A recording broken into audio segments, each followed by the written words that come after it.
গল্পের পরবর্তী অংশ।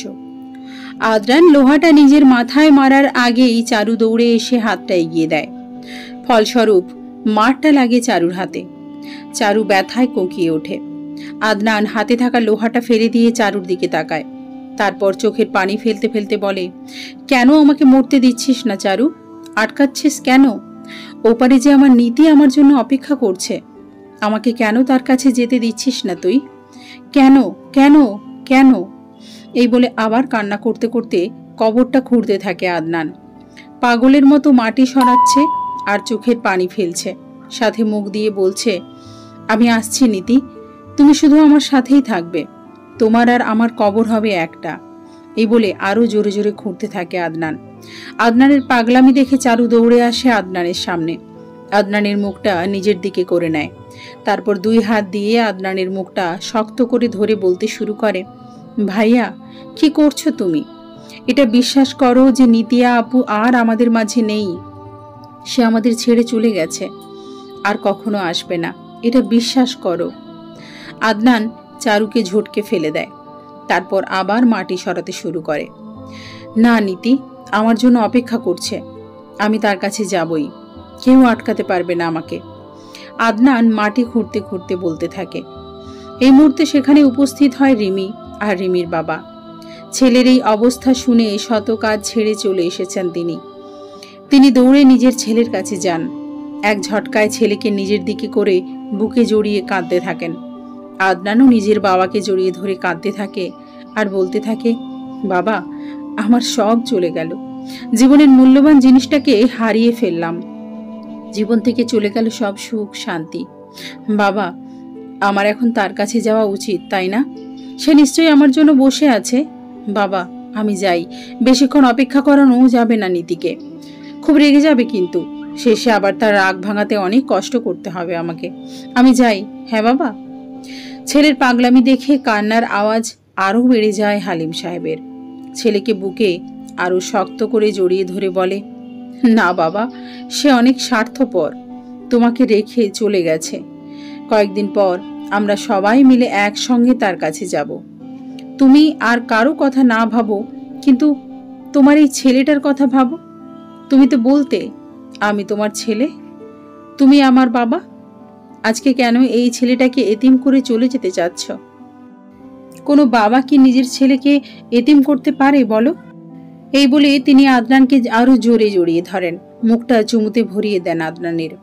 বাবা ছেলের এমন দৃশ্য দেখে চোখের পানি ধরে রাখতে পারে না চারু আর রিমি দুজনেই। আদনান কান্না করতে করতে অজ্ঞান হয়ে পড়ে। তাকে ধরাধরি করে গাড়িতে তোলে সবাই। আদনানের বাবা ড্রাইভিং সিটে বসে গাড়ি চালাচ্ছেন। ভাইয়ের মাথাটা নিজের কোলে নিয়ে মাথায় হাত বুলাচ্ছে রিমি, সাথে বিসর্জন দিচ্ছে চোখের পানি।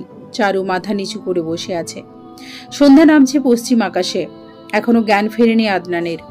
আজকে যে বিয়ের কথা ছিল সেটা বেমালুম ভুলে গেছে বাসার সবাই আদনানকে ঘিরে বসে আছে। চারু এক দৃষ্টিতে তাকিয়ে আছে আদনানের দিকে। আজ তার দোষের কারণেই আদনানের এই অবস্থা। তখন যদি দেখে শুনে রাস্তাটা পার হতো তাহলে এটা হতো না। চারুর নিজের মনকে বলে, তার তো কোনো দোষ নেই, সে তো দেখতেই ছিল, নিতিয়াই তো দৌড় দিল। হঠাৎ চোখ খুলে যায় আদনানের। চোখ পিটপিট করে তাকাতে থাকে চারিদিকে। বাসার সবাইকে নিজের সামনে দেখে খানিকটা অবাকই হয় সে। তারপর আস্তে করে উঠে বসে বিছানায়। সে উঠে বসতেই তার বাবা মা দুজনেই একসঙ্গে জিজ্ঞাসা করে, এখন কেমন লাগছে বাবা? আদনান তার বাবা মা দুজনের দিকে তাকিয়ে উত্তর দেয়, ভালো, কিন্তু খুব ক্ষুধা লাগছে। ছেলের ক্ষুধার কথা শুনে সাথে সাথে খাবার আনতে যান মা। এদিকে আদনান চারুর দিকে তাকিয়ে আছে। এক পর্যায়ে সে চারুকে বলে, কিরে তুই মাথা নিচু করে কি ভাবছিস? নিশ্চয়ই বিয়ের কথা। কথাটা সম্পূর্ণ করে না আদনান, তার আগেই খাবার নিয়ে এসে তার সামনে ধরে তার মা। আদনান একবার তার মায়ের মুখের দিকে তাকিয়ে একটা মুচকি হাসি দেয়, তারপর খেতে শুরু করে। সবাই বুঝতে পারছে সদ্য অজ্ঞান থেকে উঠে নিতিয়ার কথা ভুলে গেছে আদনান। কেউ মনে করিয়েও দিচ্ছে না তাকে। খাওয়া শেষ করে আদনান উঠে দাঁড়ায়। তারপর সবাইকে উদ্দেশ্য করে বলে, তোমরা সবাই একটু বাইরে যাও তো, আমি গুরুত্বপূর্ণ একটা কাজ করব। এই মুহূর্তে ছেলেকে একা ছাড়ার বিন্দুমাত্র ইচ্ছে নেই হালিম সাহেবের। তবুও অনিচ্ছা সত্ত্বে সবাইকে নিয়ে বাইরে বের হয়ে আসেন তিনি। ধপ করে বসে পড়েন সোফায় হালিম সাহেব। চোখের কোণে জল জল করছে পানি কণা। হালিম সাহেবের এই অবস্থা দেখে চারুর বাবা আমজাদ সাহেব বলেন, এই মুহূর্তে আমাদের এখানে থাকা ঠিক নয়, আমরা বরং আজকেই চলে যাই। আমজাদ সাহেবের এই কথাটা শুনে মাথা তুলে তার দিকে তাকান হালিম সাহেব। চশমাটা খুলে টেবিলের উপর রাখতে রাখতে বলেন, না, আপনাদের এখন এইখানেই থাকতে হবে। আমার ছেলে যতদিন সুস্থ হয়নি ততদিন এখানেই থাকবেন আপনারা। আর আজকে তো চারু আর আদনানের বিয়ের ডেট ছিল, আজকে তো হলো না, তবে কালকে বিয়ে হবে। আমি জানি এই মুহূর্তে আদনানকে একমাত্র চারুই ঠিক করে রাখতে পারবে। সেদিন আমি দেখেছি সব চারু কিভাবে আদনানকে বোঝাতে পারে। এই বলে তিনি উঠে দাঁড়ান। আস্তে আস্তে চারুর দিকে এগোতে থাকেন। একেবারে চারুর সামনে গিয়ে দাঁড়িয়ে চারুর হাতটা ধরে নিজের হাতের উপর রেখে বলেন, চারু মা, তুমি আমার মেয়ের বয়সী, তোমার কাছে আজকে একটা অনুরোধ করব। এটাই তোমার কাছে আমার প্রথম এবং শেষ চাওয়া। তুমি আমার ছেলেটার পাশে থেকে তাকে আবার আগের মতো করো প্লিজ, আমি অনুরোধ করছি। চারু কি করবে ভেবে পাচ্ছে না, হ্যাঁ বলবে নাকি না বলবে বুঝতে পারছে না। সে এক এক করে তার বাবা মায়ের দিকে তাকায়। সবাই চোখের ইশারায় হ্যাঁ বলতে বলে। অবশেষে সে তাকায় রিমির দিকে। রিমি চোখের ইশারায় চারুকে অনুরোধ করে হ্যাঁ বলতে। চারু তার চোখ বন্ধ করে হ্যাঁ বলতে যাবে, এই মুহূর্তে তার হাত থেকে নিজের হাতটা সরিয়ে নেন হালিম সাহেব। চারু অবাক হয়ে চোখ খুলে তাকায় সামনের দিকে। একটা ছেলে এসে জড়িয়ে ধরে চারুকে। ছেলেটার পেছনে হাসি মুখে দাঁড়িয়ে আছে তার মা। চারুও জড়িয়ে ধরে ছেলেটাকে। তারপর সে ছেলেটার কপালে চুমু খায়। ছেলেটা তার গালে চুমু খায়। সবাই তাকিয়ে আছে তার দিকে। ছেলেটা চারুর গালে চুমু খেলো, চারুও ছেলেটার গালে চুমু খায়। এতক্ষণ সবার মুখটা মনমরা হয়ে থাকলেও এখন কিছুটা হাসি ফুটে ওঠে সবার মুখে। পেছন থেকে ছেলের মা এসে ধপ করে বসে পড়ে সোফায়। চারু ছেলেটাকে নিজের কোলে তুলে নেয়। আসলে ছেলেটা চারুর চাচাতো ভাই। 5 বছর বয়সে পা দিয়েছে কয়েকদিন আগে। অনেকদিন থেকে চারুর সাথে তার দেখা নেই, তাই এখানে চারুকে দেখে দৌড়ে এসে জড়িয়ে ধরে ছেলেটা। চারুর চাচিমার সাথে কথা বলছে সবাই। রিমি আর চারু ছেলেটা মানে রাব্বির সাথে মজা করছে। কিছুটা মুহূর্তের জন্য সবাই ভুলে গেছে আদনানের কথা। এক পর্যায়ে চারুর চাচিমা চারুকে নিজের কাছে ডাকে। চারু রাব্বিকে রিমির কোলে দিয়ে আস্তে করে বসে পড়ে তার চাচিমার পাশে। বসতেই তার চাচিমা তাকে জিজ্ঞাসা করে, কেমন আছিস মা? সেই 2 বছর আগে গেছিলাম, তারপর আর তোর সাথে দেখা নেই। দূরে থাকি বলে কি একটুও আসবি না? চারু হাসি মুখে বলে, এখন তো দেখা হলো। তুমি যদি আমাদের সাথে রংপুরে থাকতে তাহলে তো প্রতিদিন দেখা করতাম। তুমি তো এখানে, তাই দেখা হয় না। চারুর চাচিমা আর কোনো কথা না বলে রিমির মায়ের কাছ থেকে ওয়াশরুমের ঠিকানা নিয়ে সেদিকে রওনা হয়। তিনি চলে যাওয়ার সাথে সাথে হালিম সাহেব আবার বলে ওঠে, চারুমা, তুই কিন্তু আমার কথার উত্তর দিলি না এখনো। চারু পুনরায় তার বাবা মায়ের দিকে তাকিয়ে দীর্ঘ একটা শ্বাস নিয়ে বলে, আমি রাজি। কথাটা শুনে হালিম সাহেব সহ সকলের মনে আনন্দের হিল্লোল বয়ে যায়। চারু লজ্জা পেয়ে সেখান থেকে উঠে রিমির রুমের দিকে রওনা দেয়। যাওয়ার পথে হঠাৎই মনে হয় আদনানের কথা। দৌড় দেয় সেদিকে। চারু দরজায় হাত দিতেই দরজাটা খুলে যায়। ভেতরে বিছানার উপর শুয়ে আছে আদনান। চারু আস্তে করে ভেতরে প্রবেশ করে আদনানের হাতে থাকা জিনিসটা দেখে খুব জোরে চিল্লিয়ে ওঠে। তার চিৎকার শুনে সবাই তাড়াতাড়ি করে সেখানে উপস্থিত হয়। উপস্থিত হয়ে সবাই থমকে দাঁড়ায়। আদনানের মুখ দিয়ে গোল্লা বের হতে শুরু করে দিয়েছে। হাতে ঘুমের ওষুধের পাতা। হালিম সাহেব আর আদনানের মা মাথায় হাত দিয়ে সেখানেই বসে পড়ে। চারু হাত পা সবকিছু অবশ হয়ে গেছে। রিমি থমেরে দাঁড়িয়ে আছে এক জায়গায়। এই মুহূর্তে যে একটা অ্যাম্বুলেন্স দরকার সেটা কারোর মনে ঢুকছে না। সবারই অবস্থা দেখে নিজের ব্যাগ থেকে মোবাইল বের করে অ্যাম্বুলেন্সকে ফোন করে চারুর চাচি। কিছুক্ষণের মধ্যে পৌঁছে যায় অ্যাম্বুলেন্স। কয়েকজন লোক আদনানকে ধরে অ্যাম্বুলেন্সে তোলে। আদনানের সাথে অ্যাম্বুলেন্সে ওঠে তার বাবা মা ও চারু। বাকিরা বাড়িতেই থেকে যায়। আদনানের অপারেশন চলছে। ডাক্তার বলেছে একসাথে 4টা ঘুমের ওষুধ খাওয়ার জন্য কিছুটা রিস্ক আছে, তবে বেশি না। ডাক্তারের কথায় কিছুটা হলেও আস্থা পেয়েছে হালিম সাহেব ও তার স্ত্রী, সাথে চারুও। তবে সবারই মনের মধ্যে একটা চিন্তা ঘুরঘুর করছে। 1 ঘন্টা পর অপারেশন চেম্বার থেকে বের হয়ে আসে ডাক্তার। দৌড়ে তার কাছে যায় হালিম সাহেব। তার পিছন পিছন চারু ও রিমির মা রাহিনা বেগমও যায়। হালিম সাহেব ডাক্তারকে কিছু জিজ্ঞেস করার আগেই ডাক্তার বলে, আপনাদের ভাগ্য ভালো যে ঠিক সময় নিয়ে এসেছেন। আর একটু হলেই হয়তো বড় ধরনের সমস্যা হতো, তবে এখন ঠিক আছে, জ্ঞান ফিরতে কিছুটা সময় লাগবে। এই বলে ডাক্তার সেখান থেকে চলে যায়। ডাক্তারের কথায় অনেকটা আস্থা পায় সবাই। সবাই গিয়ে বসে পড়ে চেয়ারে। বসার সাথে সাথেই হালিম সাহেব চারু আর রাহিনা বেগমকে উদ্দেশ্য করে বলে, আমি জানি আদনান কেন ঘুমের ওষুধ খেয়েছে। সে তখন নিজের থেকেই ভালো হওয়ার অভিনয় করেছিল, নিতিয়াকে ভুলে থাকার অভিনয় করেছিল। সে আমাদের কষ্ট দিতে চায় না, তাই আমাদের সাথে হাসি মুখে কথা বলে রুম থেকে বের করে দিয়েছে। আর তারপর এই কথাগুলো শোনার পর রাহিনা বেগম হালিম সাহেবকে উদ্দেশ্য করে বলে, তুমি এত কিছু জানলে কিভাবে? হালিম সাহেব কোনো কথা না বলে তার পকেট থেকে একটা কাগজ বের করে রাহিনা বেগমের দিকে এগিয়ে দিয়ে বলে, এইখান থেকে। রাহিনা বেগম স্বামীর কাছ থেকে এক ঝটকায় কাগজটা নিয়ে পড়তে শুরু করে। চারুও মাথাটা এগিয়ে দিয়ে পড়তে শুরু করে। কিছুক্ষণ আগে হালিম সাহেব যে কথাগুলো বললেন তাই সাজিয়ে লেখা আছে এতে। পড়া শেষ হলে মাথা তুলে হালিম সাহেবের দিকে তাকায় স্ত্রী রাহিনা বেগম। তার চোখের কোণে পানি চিকচিক করছে। তিনি খানিকটা কান্না মিশ্রিত গলায় বললেন, আমার ছেলেটার জীবন নষ্ট হয়ে যাচ্ছে। সে কেন বুঝতেছে না যে আত্মহত্যা মহাপাপ? তাকে এখন চোখে চোখে রাখা প্রয়োজন, পাশ থেকে সাপোর্ট করা প্রয়োজন। এসব কিছুই চারু করতে পারবে।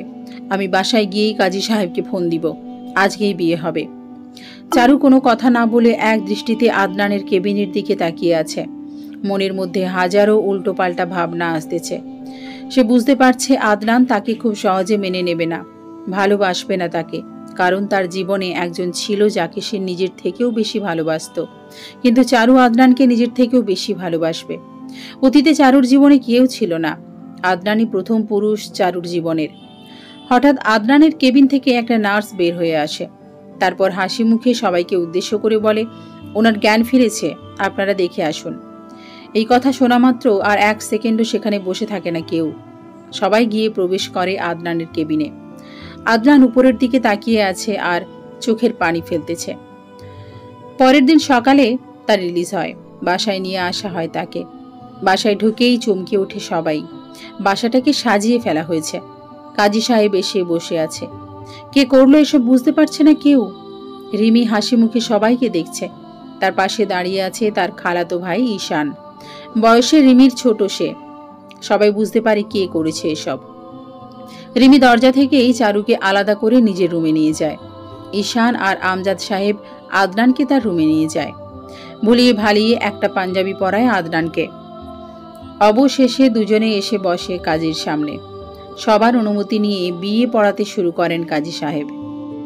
প্রথমে চারুকে 3 বার কবুল বলতে বলেন। চারু কিছুটা চোখের পানি ফেলে কবুল বলে দেয়, কিন্তু আদনানকে বলতেই আদনান চিৎকার করে উঠে দাঁড়ায়। তার চোখ দিয়ে আগুনের ফোয়ারা ছুটছে মনে হয়। তার সাথে উঠে দাঁড়ায় তার বাবা ও মা। তার মা তার সামনে গিয়ে আদনানের হাতটা ধরে তার নিজেরই মাথার উপর রেখে বলে, আজকে তোর ভালোবাসার প্রমাণ হবে। তুই যদি নিতিয়াকেই সত্যিই ভালোবেসে থাকিস তাহলে এখনই কবুল বলবি। যদি না ভালোবাসিস তাহলে তার সাথে ছলনা করেছিস, তাহলে বলবি না। এখন কি করবি বল? আদনান খানিকটা রেগে বলে, মা, আমি নিতিয়ার সাথে ছলনা করিনি। তাকে মন থেকেই ভালোবেসেছি। তাকে ছাড়া আমি অন্য কাউকে বিয়ে করার কথা ভাবিনি আর ভাবতেও চাই না।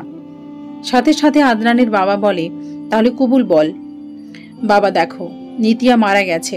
সে ওপাশ থেকে চেয়ে আছে কখন তুই কবুল বলবি। তুই কবুল বললেই সে চলে যাবে, খুব খুশি হবে। তবুও আদনান রাজি হয় না। শেষ পর্যন্ত আর কোনো উপায় না পেয়ে রাহিনা বেগম ফলকাটা ছুরিটা নিজের গলায় ধরেন। আদনান এই দেখে চমকে ওঠে। রাহিনা বেগম আদনানকে উদ্দেশ্য করে বলে, তুই কবুল না বললে এটাই আমার শেষ কথা হবে।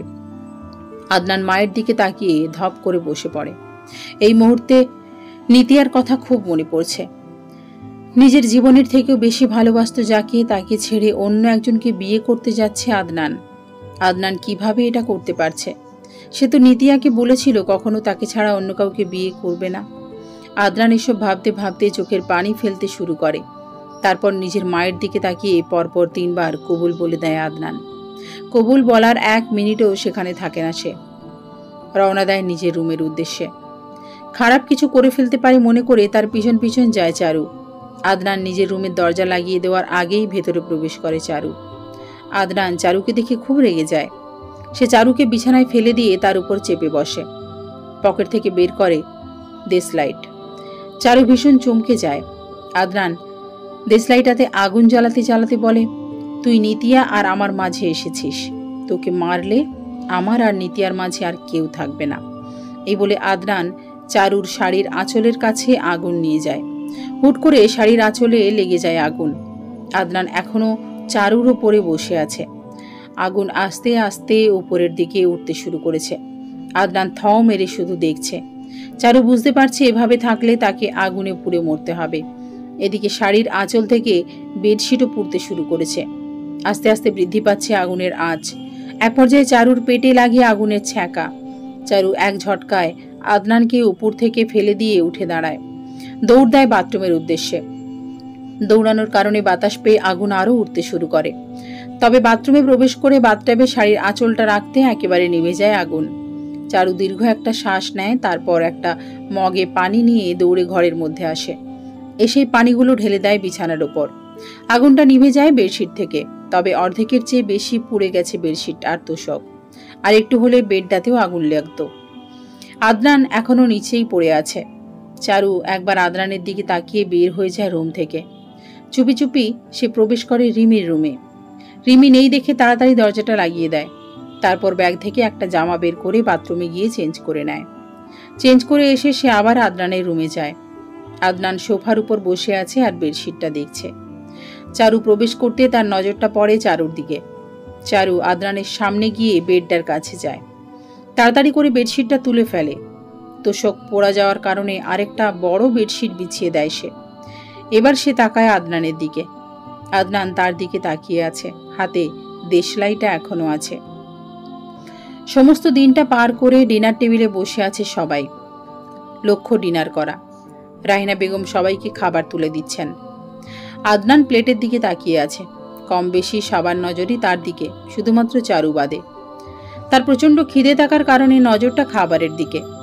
রাহিনা বেগম চারুর প্লেটে খাবার দিতেই চারু খেতে শুরু করে। খাওয়ার মাঝখানে আমজাদ সাহেব বলে ওঠে, তাহলে আমরা কালকে চলে যাচ্ছি। এই কথাটা শুনে হালিম সাহেব কড়া চোখে তাকালেন আমজাদ সাহেবের দিকে। কালকে যাবেন মানে? আরও কয়েকদিন থাকুন, হালিম সাহেব বলে।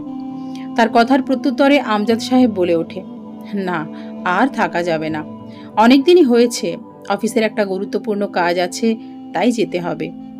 শেষ পর্যন্ত সবাই অনেক জোর করলেও আমজাদ সাহেব নিজের সিদ্ধান্তেই অটল থাকেন। বাবা মা চলে যাবে শুনে মনটা প্রচুর খারাপ হয়ে যায় চারুর। চোখের কোণে পানি চলে আসে। রিমি চারুর ব্যাপারটা বুঝতে পেরে বলে, খালা খালু কালকে যাবে, তার 2 দিন পর আবার আমরা খালা খালুর বাসায় যাব। রিমির এই কথাটা শুনে মুখ তুলে তার দিকে তাকায় চারু। রিমির হাসি দেখে তার মুখেও হাসি ফুটে ওঠে। রিমির কথার উত্তরে আমজাদ সাহেব বলে, অবশ্যই যাবে। সেদিনের মতো শেষ হয়ে খাওয়া দাওয়া। সবার আগে টেবিল থেকে উঠে পড়ে আদনান। কারো সাথে কোনো কথা না বলে পানি খেয়ে চলে যায় নিজের রুমে। চারু সবার দিকে তাকিয়ে বলে, আমি কি আজ রিমির সাথে থাকব? চারুর এরকম বোকা বোকা প্রশ্নে বিব্রত হয় তার বাবা মা, কিন্তু রিমি মুচকি হেসে বলে, বিয়ের পর কেউ বরের সাথে না থেকে ননদের সাথে থাকে নাকি? চারু বুঝতে পারে তাকে আজ আদনানের সাথে থাকতে হবে। সকালের ঘটনার পর আদনানের সাথে একবারও কথা বলেনি চারু। আদনান কয়েকবার কথা বলার চেষ্টা করলেও এড়িয়ে গেছে চারু। চারু খাবার শেষ করে পানি খেয়ে রওনা দেয় আদনানের ঘরের উদ্দেশ্যে। আস্তে করে দরজা খুলে দেখে আদনান কি করছে, কিন্তু সে আদনানকে ঘরে দেখতে পায় না। কৌতূহল নিয়ে ঘরের ভেতরে প্রবেশ করে চারু। ভেতরে প্রবেশ করে দরজাটা লাগিয়ে দেয় সে। তারপর ছোক ছোক করে খুঁজতে শুরু করে আদনান নামক বস্তুটাকে। চারু খুঁজতে খুঁজতে এক পর্যায়ে দেখতে পায় আদনান ব্যালকনির ইজি চেয়ারটাতে বসে আছে। বুকের মধ্যে জড়িয়ে ধরে আছে নীল ডায়েরিটা। চারু আস্তে আস্তে করে আদনানের কাছে এগোতে থাকে। এক পর্যায়ে গিয়ে দাঁড়িয়ে পড়ে আদনানের ঠিক পেছনে। আদনান নীল ডায়েরিটা বুকে জড়িয়ে নীরবে চোখের পানি ফেলছে। চারু মনে মনে ভাবে, এই ছেলেটা এত ছিঁচকাঁদনি কেন? একটা মেয়ের জন্য কেউ এরকম থেকে থেকে কাঁদে? চারু গিয়ে দাঁড়ায় একেবারে আদনানের সামনে। আদনান চারুর দিকে তাকিয়ে ভালো করে বসে। চারু সরাসরি আদনানের দিকে তাকিয়ে জিজ্ঞাসা করে, ঘুমোবেন না? আদনান চারুর দিকে তাকিয়ে বলে, তুই ঘুমিয়ে পড়। চারু এবার দৌড়ে রুমে প্রবেশ করে। তারপর একটা টুল নিয়ে গিয়ে ঠিক আদনানের সামনে বসে পড়ে। আদনান অবাক হয়ে চারুকে দেখছে। এবার চারু আদনানের দিকে তাকিয়ে বলে, আমি আপনার মতো ছিঁচকাঁদুনে ছেলে জীবনেও দেখিনি। একটা মেয়ের জন্য কিভাবে কাঁদে বলেন? চারুর বলার ভঙ্গি এমন ছিল যা দেখে আদনান না হেসে পারে না। আদনানকে হাসাতে পেরে চারু নিজে নিজে খুশি হয়। আদনান ঠোঁটের কোণে হাসিটা রেখে বলে, আমি কই কান্না করতেছি, আমি তো এমনিই বসে আছি। ভাবছি তখনকার জন্য তুই আমাকে মাফ করেছিস কিনা। চারু ভাবে এই সুযোগ সে আদনানকে বলবে, আপনি যদি আমার এই কথাটা রাখতে পারেন তাহলে আমি আপনাকে মাফ করব। তার ভাবনা শেষে আদনান বলে ওঠে, তুই কি আমাকে মাফ করেছিস? চারু গলাটা পরিষ্কার করে বলে, না করিনি, তবে করতে পারি যদি আপনি আমার একটা কথা রাখতে পারেন। আদনান ভুরু কুঁচকে চারুর দিকে তাকিয়ে বলে, কি কথা? চারু হাসতে হাসতে বলে, আপনি আর কখনো কাঁদবেন না, কখনো না, কথা দিন। এই বলে চারু তার হাতটা আদনানের দিকে এগিয়ে দেয়। আদনান কি যেন ভেবে হাসতে হাসতে চারুর হাতের উপর হাত রেখে বলে, আচ্ছা যা, কথা দিলাম। চারু এবার বলে, চলুন ঘুমিয়ে পড়ি।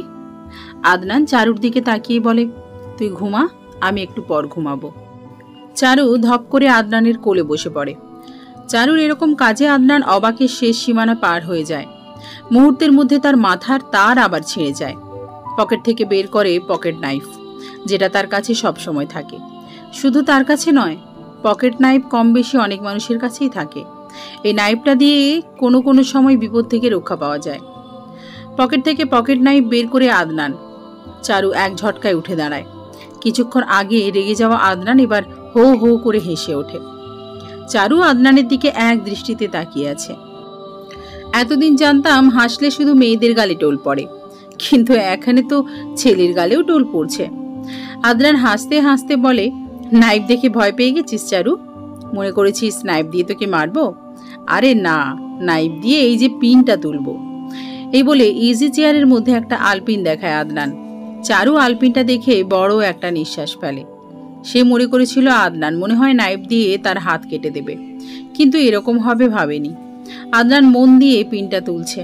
চারু এক দৃষ্টিতে তার দিকে তাকিয়ে আছে। পিন তোলা শেষ হলে নাইফটা আবার পকেটে রেখে দেয় আদনান। মাথা তুলে চারুর দিকে তাকিয়ে বলে, শোন, তোকে একটা কাজ করতে হবে, পারবি? চারু টুলটা টেনে গালে হাত দিয়ে বসে বাচ্চাদের মতো করে বলে, কি কাজ বলো, চেষ্টা করব। আদনান এবার নীল ডায়েরিটা চারুর হাতে দেয়। তারপর ইজি চেয়ার থেকে উঠে বসে, রওনা দেয় রুমের দিকে। কিছুক্ষণ পর বের হয়ে আসে আদনান, হাতে একটা খামটাও চারুর হাতে দিয়ে দেয় সে। তারপর চেয়ারে বসতে বসতে বলে, এই জিনিসগুলো তোর কাছে রাখবি, কখনো হারিয়ে ফেলবি না। আমি কালকে ঢাকা চলে যাব, কবে আসবো জানি না।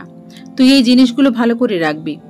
অবশ্য আমি রাখতে পারতাম, তবে এগুলো দেখলে আমি খুব ইমোশনাল হয়ে পড়ি। তুই এগুলো তোর কাছে রাখবি, কি পারবি না? চারু শুধু মাথা নাড়িয়ে হ্যাঁ বলে, কিন্তু মুখে কোনো কথা বলে না।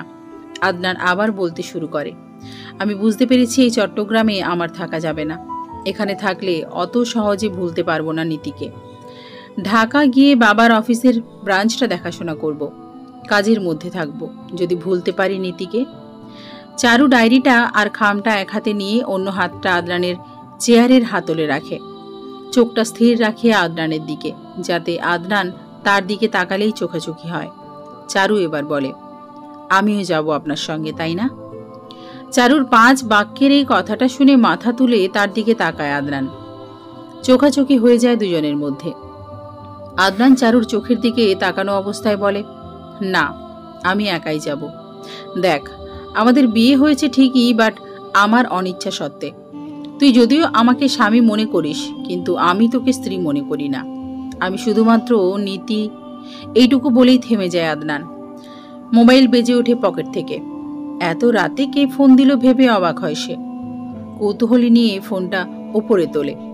ফোনের স্ক্রিনে ভেসে ওঠে রনিক নামটা। রনিক আদনানের বন্ধু। আদনান তাকে ঢাকা যাওয়ার টিকিট জোগাড় করতে বলেছিল, তাই মনে হয় ফোন দিয়েছে। আদনান ফোনটা রিসিভ করে। রিসিভ করার সাথে ওপাশ থেকে বলে ওঠে, দোস্ত, টিকিট পাইনি, কালকে পর্যন্ত কোনো বাস ঢাকা যাবে না। এই বলে ফোন কেটে দেয় ওপাশের লোকটা। আদনান অবাক হয়ে ফোনটার দিকে তাকিয়ে আছে। রনিকের উপর তার রাগ বাড়ছে। তাকে কথাটুকুও বলার সুযোগ দিল না। ফোনে লাউড স্পিকার দেওয়া থাকার কারণে সব শুনতে পায় চারু। সে আদনানের দিকে তাকিয়ে বলে, আমি অত কিছু বুঝি না, আমি আপনার সাথে ঢাকা যাব। যদি আমাকে না নেওয়ার কথা ভেবে থাকেন তাহলে আমার থেকে ভয়ঙ্কর কেউ হবে না। এই বলে ডায়েরি আর খামটা নিয়ে হনহন করে রুমে চলে আসে চারু। ডায়েরি আর খামটা বেডের উপর ফেলে দিয়ে নিজে সোফায় বসে পড়ে। অনেক হয়েছে, আর না। কি পেয়েছে তাকে সবাই? পুতুলের মতো ব্যবহার করছে সবাই। যার সাথে বিয়ে হলো সে নাকি স্ত্রী হিসেবে মানে না, ঢাকাও নিয়ে যাবে না। এটা কোন ধরনের ফাজলামি? চারু মনে মনে সিদ্ধান্ত নেয় আজ থেকে সে অন্যরকম হয়ে যাবে। আদনান ভালোবাসবে ঠিকই, কিন্তু সেটা অন্যভাবে। চারু বিছানায় শুয়ে ভাবতে থাকে কি করা যায়। এই সময় আদনান এসে চারুর পাশে শুয়ে পড়ে। চারু টপ করে আদনানের বুকের উপর শুয়ে পড়ে। আদনান চারুকে সরানোর চেষ্টা করলে চারু আদনানের ঠোঁট দুটো নিজের দখলে করে নেয়। আদনান চোখ বড় বড় করে চারুর দিকে তাকিয়ে আছে, কিন্তু চারু আদনানের ঠোঁটের স্বাদ নিতেই ব্যস্ত। প্রায় 1 মিনিট পর আদনান চারুকে এক ঝটকায় বিছানায় ফেলে দেয়। তারপর চোখ লাল করে তাকায় চারুর দিকে। আগে চারু ভয় পেলেও এখন আর ভয় পায় না। সে উল্টে চোখ রাঙিয়ে বলে, কি শয়তানি শুরু করেছেন? বিয়ে করবেন আমাকে, ভালোবাসবেন অন্য একজনকে? ফাজলামি পাইছেন? আজ থেকে আর তা হবে না। আপনি শুধু আমার, এই চারুর। এখন থেকে কেউ আপনার দিকে তাকালে চোখ তুলে নেব। এই বলে চারু আদনানকে আরও শক্ত করে জড়িয়ে ধরে শুয়ে পড়ে। চারুর এহেন ব্যবহার আদনানকে আকাশ থেকে ফেলে দিয়েছে। কালকে যে মেয়েটা কথা বলতে ভয় পেত, আজকে সে এত বড় বড় কথা বলছে কি করে? আদনান চারুকে অনেক সরানোর চেষ্টা করলেও তা সম্ভব হয় না তার পক্ষে। শেষ পর্যন্ত দুইজনে ওই অবস্থাতেই ঘুমিয়ে পড়ে। সকালবেলা উঠে চারু দেখতে পায় সে শুধু বিছানায় পড়ে আছে। পাশে তাকিয়ে দেখে আদনান নেই। চারু তাড়াতাড়ি করে উঠে বসে, চোখ পিটপিট করে তাকাতে থাকে সম্পূর্ণটাতে। বোঝার চেষ্টা করে আদনান তাকে রেখে পালিয়ে গেছে কিনা। তাড়াতাড়ি বিছানা থেকে উঠে দাঁড়ায় চারু। ওড়না ঠিক করে দৌড় দেয় ব্যালকনির দিকে। ব্যালকনিতে গিয়ে দেখে আদনান নেই। অতঃপর চারু রুম থেকে বের হয়ে দৌড় দেয় ছাদে। ছাদে গিয়ে চোখ পড়ে আদনানকে। এত সকালে ছাদে কি করছে আদনান তা দেখার জন্য চুপি চুপি তার দিকে এগোতে থাকে চারু। সে আদনানের কাছাকাছি যেতেই ঝট করে তার দিকে ঘুরে দাঁড়ায় আদনান। তারপর ভুরু নাচিয়ে বলে, কি চুপ করে আমার পেছনে আসতেছিস কেন? হঠাৎ আদনান এভাবে ঘুরে দাঁড়ানোর কারণে থতমত খেয়ে যায় চারু। তোতলাতে তোতলাতে বলে, এমনি এত সকালে কি করছেন? দেখছিলাম আর কি। চারুর কথা মোটেও বিশ্বাস হয় না আদনানের। সে ভুরু নাচিয়ে আবার বলে, সত্য কথা বল। চারু মাথা নাড়িয়ে বলে, এটাই সত্য। এবার আদনানের একটু হলেও বিশ্বাস হয়। সে পকেট থেকে মোবাইলটা বের করে, তারপর একটা ফোল্ডারে প্রবেশ করে যেখানে শুধু তার আর নিতিয়ার ছবি। আদনান একের পর এক একটা ছবি দেখতে শুরু করে। এদিকে চারুর মাথা খুব গরম হয়ে যায়। তার স্বামী তার সামনে অন্য একটা মেয়ের ছবি দেখছে, এটা মানতে পারে না সে চিলের মতো আদনানের কাছ থেকে মোবাইলটা নিয়ে ছুঁড়ে মারে মাটিতে। নিজের মোবাইলটা ভেঙে ফেলতে দেখে মাথার তার ছিঁড়ে যায় আদনানের। জ্বলন্ত চোখে তাকায় চারুর দিকে। চারুও জ্বলন্ত চোখে তাকিয়ে আছে আদনানের দিকে। দুইজনেরই মাথার তার ছিঁড়ে গেছে।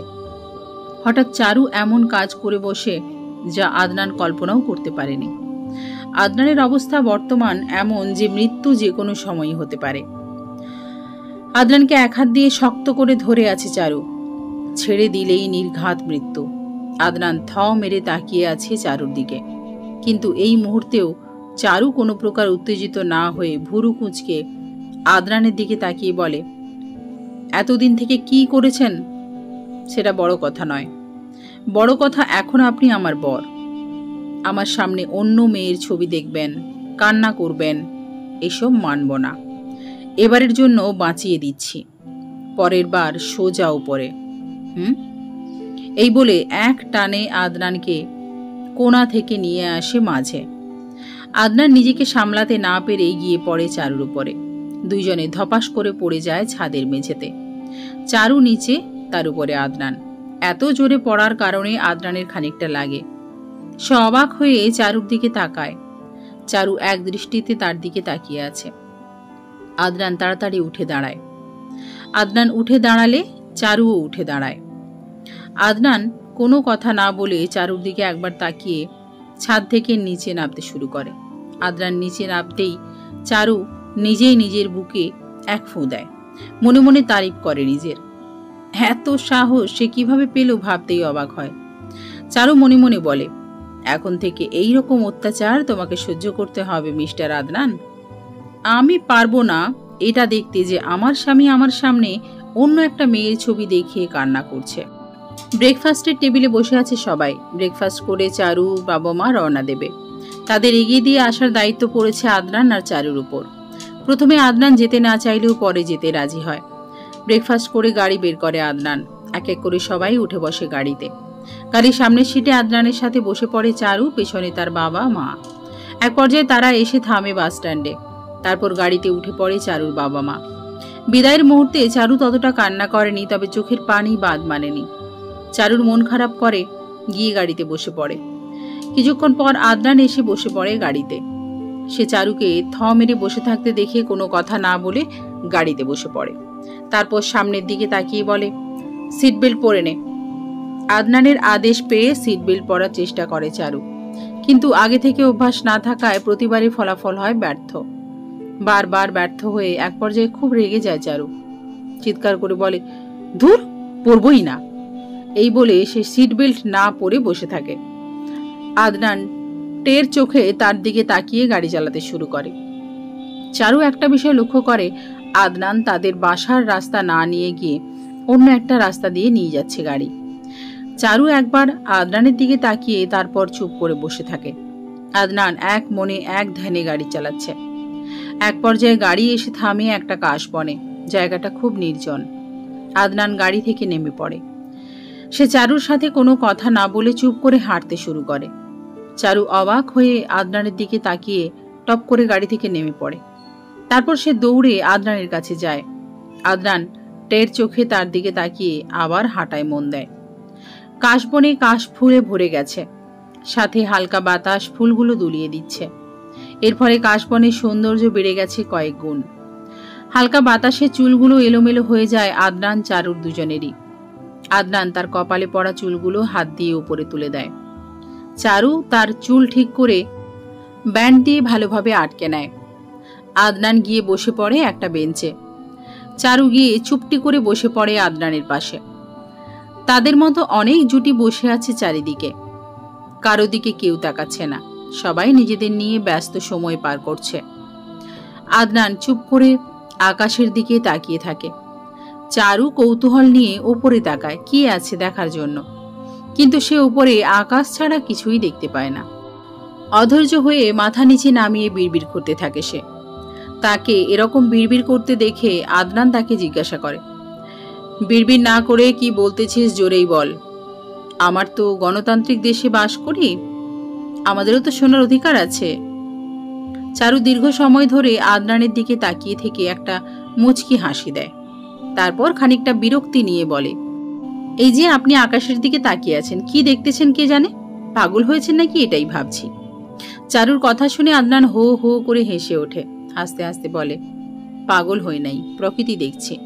পাগল হইলে তো এতক্ষণে ওই যে আইসক্রিমওয়ালা সব আইসক্রিম নিয়ে পালিয়ে যেতাম। আইসক্রিমের কথা শুনে মনটা আনন্দে নেচে ওঠে চারুর। সে কতদিন ধরে আইসক্রিম খায় না সে।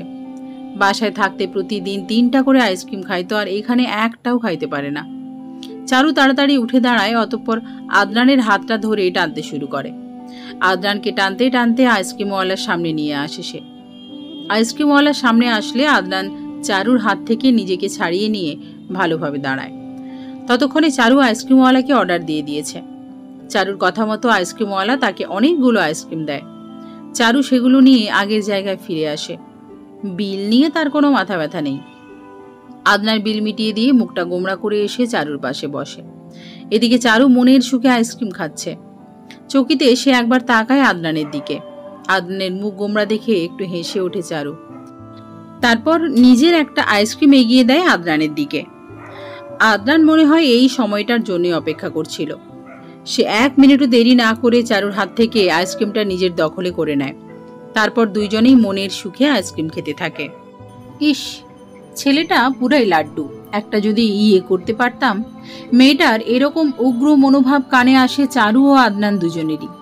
আদনান চারুকে রাগানোর জন্য সামনে থাকা মেয়েটার উদ্দেশ্য হাত নাড়ে। প্রত্যুত্তরে মেয়েটাও হাত নাড়ে। চারু খুব রেগে যায়। সে সাটাম উঠে দাঁড়িয়ে হাতে থাকা আইসক্রিমটা ছুঁড়ে মারে খুব জোরে। তারপর দ্রুত পায়ে এগোতে শুরু করে মেয়েটার দিকে। একেবারে এসে থামে মেয়েটার সামনে। মেয়েটার বয়স চারুর সমানই হবে। চারু মেয়েটাকে কোনো কথা বলার সুযোগ না দিয়ে ঠাস করে একটা মেরে দেয়। তারপর মেয়েটার চুল ধরে চিল্লিয়ে বলে, কি করবি বল, কি করবি? মেয়েটা কান্না করতে শুরু করে দেয়। মেয়েটার কান্নার আওয়াজ শুনে তার গার্জিয়ান ছুটে আসে। মেয়েটার গার্জিয়ানকে দেখে চারু ভীষণ ভড়কে যায়। সে মেয়েটাকে ছেড়ে দিয়ে ভয় ভয় পিছিয়ে যায় আদনানের কাছে। তারপর আদনানের পেছনে লুকিয়ে পড়ে। চারুর চোখে এরকম ভয় আদনান খুবই কম দেখেছে। কিন্তু কেন এত ভয় পাচ্ছে সে? লোকটা কে? নাকি লোকটা চারুর? লোকটাকে দেখে ভয়ে ভয়ে আদনানের পেছনে এসে লুকায় চারু। আদনান অবাক হয়ে একবার চারুকে দেখছে, আরেকবার লোকটাকে দেখছে। 40 থেকে 50 হবে লোকটার বয়স। চোখে ভারী লেন্সের চশমা, মাথার অধিকাংশ চুল পটল তুলে গেছে। লোকটাও অবাক হয়ে তাকিয়ে আছে চারু আর আদনানের দিকে। এক পর্যায়ে লোকটা এসে দাঁড়ায় চারুদের সামনে। চারু ভয়ে চোখ বন্ধ করে নেয়। চোখ বন্ধ করতেই মনে পড়ে ছোটবেলার মারের কথা। এখনো দাগ রয়েছে শরীরে। লোকটা আদনানের দিকে হাত বাড়িয়ে দিয়ে বলে, আমি কালাম। আদনান কালাম সাহেবের হাতটা ধরে ঝাঁকাতে ঝাঁকাতে বলে, আমি আদনান। কালাম সাহেব এবার চারুকে আদনানের পেছন থেকে সামনে নিয়ে আসেন। চারু এখনো ভয়ে চোখ বন্ধ করেই আছে। কালাম সাহেব তাকে চমকে দিয়ে বলে, চারু মা, তোর সাথে এভাবে দেখা হবে আমি ভাবতেও পারিনি। সেই কতদিন ধরে দেখা নেই তোর সাথে। কালাম সাহেবের মিষ্টি মিষ্টি কথা শুনে মনের ভেতর হতে খানিকটা ভয় উধাও হয়ে যায়। চারু আস্তে করে চোখ খুলে নেয়। কালাম সাহেবকে তার বিশ্বাস নেই। এদিকে কালাম সাহেবের পেছনে দাঁড়িয়ে অবাক হয়ে চারুকে দেখছে মেয়েটা। চারু কালাম সাহেবের সাথে কিছুক্ষণ কথা বলে মেয়েটার কাছ থেকে মাপ নিয়ে কালাম সাহেবকে কোনো কথা বলার সুযোগ না দিয়েই আদনানকে টানতে টানতে গাড়িতে তোলে। আদনান বাধ্য করে গাড়ি চালাতে। আদনান গাড়ি চালিয়ে সেই স্থান ত্যাগ করলে চারু দীর্ঘ একটা নিঃশ্বাস নেয়। এতক্ষণ নীরব দর্শকের মতো চারুর সব কার্যকলাপ দেখছিল আদনান। এবার সে মুখ ফুটিয়ে জিজ্ঞাসা করে, এই লোকটা কে রে চারু, যাকে দেখে তুই এত ভয় পেলি, আমাকে টেনে নিয়ে এলি? কাহিনীটা কি? চারু আদনানের দিকে খানিকক্ষণ তাকিয়ে দীর্ঘ একটা শ্বাস নিয়ে এক নিঃশ্বাসে বলতে শুরু করে, আর বলো না, ওই কালাম বেটা খুব পাজি। আমাদের স্কুলের গণিত টিচার ছিল। আমি একদিন একটা অঙ্ক পারিনি দেখে বেটা 2টা ইয়া বড় বেত আমার পিঠে ভাঙছে। এখনো দাগ আছে মারের, দেখবা? এই বলে চারু নিজের জামা ওপরে তুলে আদনানকে পিঠ দেখাতে যায়। আদনান হাত নাড়িয়ে বলে, দরকার নেই, দরকার নেই। কিছুক্ষণ গাড়ি চালানোর পর আদনান চারুকে উদ্দেশ্য করে বলে, এই অঙ্ক জিনিসটা আমার মাথায় ঢোকে না। খুব কঠিন একটা বিষয়। আমি অঙ্ক করতে পারি, তবে ততটা ভালো না। চারু এই কথাটা শোনা মাত্র আদনানের মুখে ফুটে উঠে রহস্যময়ী এক হাসি। চারু অবাক হয়ে আদনানকে দেখছে আর বোঝার চেষ্টা করছে হাসির কারণ কি। কিন্তু এক পর্যায়ে তারা বাসায় পৌঁছে যায়, কিন্তু চারু হাসির কারণটা খুঁজে পায় না। বাবা, আমি ঢাকা যাব কালকে। সব ঠিকঠাক হয়েছে। আমি কালকেই ঢাকা যাচ্ছি। এই কথা বলে সোফা থেকে উঠে দাঁড়ায় আদনান। তার দিকে অবাক হয়ে তাকিয়ে আছে উপস্থিত আম জনতা। আদনান রওনা দেয় তার রুমের উদ্দেশ্যে। রুমের কাছাকাছি যেতেই পেছন থেকে তাকে ডাকে তার বাবা। আদনান বাধ্য হয়ে পেছনে ফিরে এসে আবার আগের জায়গায় বসে পড়ে। আর জোড়া চোখের লক্ষ্য এখন সে। হালিম সাহেব আদনানের দিকে ঝুঁকে তাকে জিজ্ঞাসা করে, অফিস তো এখন বন্ধ, 1 মাস বন্ধ থাকবে, এত তাড়াতাড়ি কেন যাবে তুমি? হালিম সাহেবের এত বড় একটা প্রশ্নের জবাব কয়েকটা বাক্যের মধ্যে দিয়ে দেয় আদনান। সে সোজা বলে দেয়, কয়েকদিন ঘুরবো। হালিম সাহেব সাথে সাথে বলে ওঠে, তাহলে চারুও তোমার সাথে যাচ্ছে? আদনান এক এক করে সবার মুখের দিকে তাকিয়ে বলে, না। রাহিনা বেগম ছেলের অবস্থা বুঝতে পারছেন। এই মুহূর্তে ছেলেকে যে একা ছাড়া যাবে না সেটাও ঢের বুঝতে পারছেন। তাই তিনি খানিকটা কঠোর হয়ে বলেন, আদনান চুপ কর, চারু যাবে তোর সাথে। ওখানে অফিসের জন্য যে ফ্ল্যাটটা আছে সেখানে উঠবি তোরা দুইজনেই, আর গাড়ি নিয়ে যাবি এখান থেকে। হালিম সাহেব স্ত্রীর দিকে তাকিয়ে বলে, তুমি পাগল হয়েছ? এত দূর গাড়িতে করে যাবে? রাহিনা বেগম নিজের কঠোর ভাব ধরে রেখেই বলে, যাবে। তাতে কতদিন লাগে লাগুক, ওরা গাড়িতেই যাবে। স্ত্রীর কথার উপর কথা বলার সাহস পান না হালিম সাহেব। তিনি চুপ হয়ে বসে থাকেন। বাবাকে এভাবে হারতে দেখে আদনান চুপসে যায়। সে জানে এখানে আর কোনো কথাই কাজ হবে না। চারুকে নিয়ে যেতেই হবে তার সাথে। আদনান কোনো কথা না বলে চুপ করে উঠে দাঁড়ায়। আদনানের পর উঠে দাঁড়ায় হালিম সাহেব। খানিকক্ষণ স্ত্রীর দিকে তাকিয়ে মুচকি একটা হাসি উপহার দিয়ে চলে যান তিনি। আদনান আর তার বাবা নিজ নিজ লক্ষ্যে পৌঁছার সাথে সাথে রাহিনা বেগমকে জড়িয়ে ধরে চারু। রিমি তাকিয়ে দেখছে আর হাসছে। চারু রাহিনা বেগমকে জড়িয়ে ধরা অবস্থায় বলে, খালামণি, আমি ভাবতেও পারিনি তুমি এত তাড়াতাড়ি এত সহজে ওনাকে রাজি করাতে পারবে। কালকে উনি বলেছিল মরে গেলেও আমাকে নিয়ে যাবে না। চারুর কথার কোনো উত্তর না দিয়ে মিষ্টি একটা হাসি হেসে দেয় রাহিনা বেগম। তারপর উঠে দাঁড়িয়ে চারুকে উদ্দেশ্য করে বলে, সব গুছিয়ে নিস। সব গোছানো হলে একবার আমার রুমে আসিস তো। এই বলে রাহিনা বেগম সেই স্থান ত্যাগ করে। চারু মাথা ঘুরিয়ে তাকায় রিমির দিকে। দুজনের মধ্যে চোখাচোখি হয়ে যায়। এক পর্যায়ে হেসে ফেলে দুইজনেই। রিমি হাসতে হাসতে বলে, তাহলে ভাবি যান, আপনার ঢাকা যাওয়া পাকা। ইস, তোর ভাগ্য কত ভালো দেখ। একই বয়স দুজনের, অথচ আমি বন্দী হয়ে থাকবো আর তুই মজায় মজায় ঘুরে বেড়াবি। আরে উল্লা কি চারু। রিমির কথায় চারু না হেসে পারে না। সে রিমির কাছ থেকে বিদায় নিয়ে নিজের রুমকে লক্ষ্য করে রওনা দেয়। রুমে প্রবেশ করার সাথে সাথে দরজা লাগিয়ে দেয় কেউ। চারু ঝট করে পিছনে তাকায়। আদনান দাঁড়িয়ে আছে পেছনে।